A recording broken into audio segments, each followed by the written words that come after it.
G'day parceros, we're coming at you live on a, well no, it's not live, but we're coming at you on a 360 GoPro Max. The first time I just picked it up here in Unilago, which is the Centro de Tecnología in Bogota. It's the Monterrey equivalent if you're in Medellin. A great place to find gear. I'm fixing my laptop, I'm getting my charger done so I can return to editing and get some good quality videos out. I'm going to take my my mask off and keep 2 meters of distance from people, so don't worry about that. I wanted to connect real quick here and share a couple pointers. One, about managing technology in Colombia, and two, about risk versus reward. So number one, if you're looking for technology in Colombia, you're going to have a wide range of cheaper, generic, imported from China type goods. But if you're looking for name brand, you're probably going to be paying a 20% to 30% premium on the gear. So for example, this GoPro was about $600 as opposed to the $500 you would pay for it in the States. That's because of the taxes and the import fees, of course. You know, so there is a premium if you're looking for high quality goods, but you know, life in Colombia, cost of life is about 30 to 50% of a similar quality of life in a different country. So I think it kind of balances out in the end. So wouldn't worry about that too much. I know running a gear, running a high-tech gear operation, you know, I have the GoPro, the drone, I'm on the motorbike, I'm in and out of jungles and water, so I damage equipment a lot. It can be difficult to maintain high-quality, good gear, good tech gear in Colombia. But if you're looking for it, head over here to Unilago in Bogota, Monterrey, and Medellin. Which brings me to the next point, which is risk. Right now, I am vlogging in public. It's loud, so I'm going to speak loudly to make sure that you can hear me. Especially with the waterproof cameras, there can be an issue with the sound, so it's important that I speak very loudly.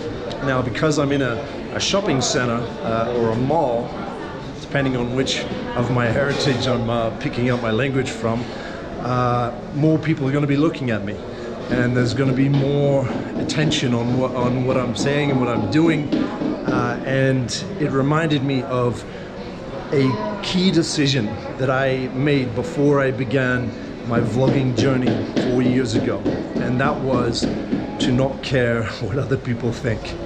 And it was tough. I knew that, you know, I started thinking about, okay, I'm gonna start putting out videos out there, and then I was like, well, people are gonna know everything, people are gonna, like, you know, say whatever they're gonna say and all these things, and it just got to a point where I had to accept that that was potentially going to happen, and I was okay with that. And I'm okay with that because I've connected to my true intentions about what I want to do, and I know that they are good, and so that, you know, other people who glimpse over and see what I'm kind of doing, they're never gonna know my true intentions. So why would I let the judgments, the thoughts of others form resistance in the way of what I'm trying to achieve? And I remember it was December 20th or something like that. It was a quiet night in Bogota, and I made that commitment to myself, and it changed my life.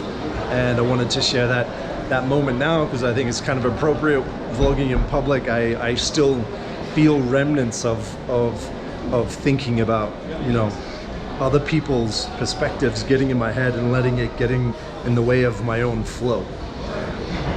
And right now, as I'm starting from scratch in many ways, not just, you know, with the equipment, with a new business, with a new chapter in my life, I'm realizing at a very, very deep level my potential reward from the different projects that I'm doing are very connected to the amount of risk and the amount that I invest in myself.